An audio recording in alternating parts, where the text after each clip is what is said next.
chacun est un abîme. En fait, la pensée est un monde.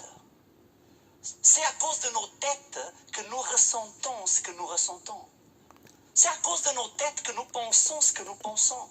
C'est à cause de nos têtes que nous agissons comme nous agissons. En fait, notre tête est le centre névralgique de toute notre vie. Si nous sommes bénis d'avoir une tête comme il faut, notre vie est bénie. Mais si, pour une raison quelconque, nous n'avons pas une tête comme il faut, notre vie est une pagaille. Notre vie est un conflit continuel. Notre vie est un yo-yo. Notre vie, c'est un... C'est la tête qui fait que les gens craignent ce qu'ils craignent, qui croient ce qu'ils croient.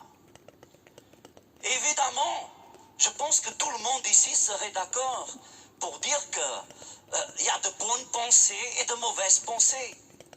Si vous ne me croyez pas qu'il y ait des mauvaises pensées, laissez-moi juste vous dire, si vous êtes en train de penser à tuer votre belle-mère, c'est pas une bonne pensée, ça. Si vous êtes en train de penser à aller voler une banque, arrêtez tout de suite, ce n'est pas une bonne pensée. Si vous êtes en train de penser à assassiner le pasteur Pedro, mauvaise pensée. Je vous en prie, très mauvaise pensée même. En Matthieu chapitre 9,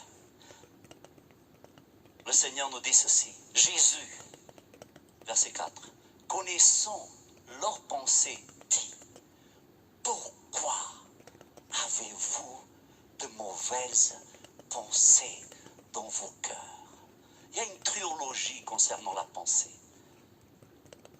Les pensées viennent du cœur. Et une fois que la pensée est pensée, cette pensée va nous pousser à l'action. C'est une théologie, c'est-à-dire qu'un cœur forme des pensées, bonnes ou mauvaises. Et puis, ces pensées, soit bonnes ou mauvaises, vont nous pousser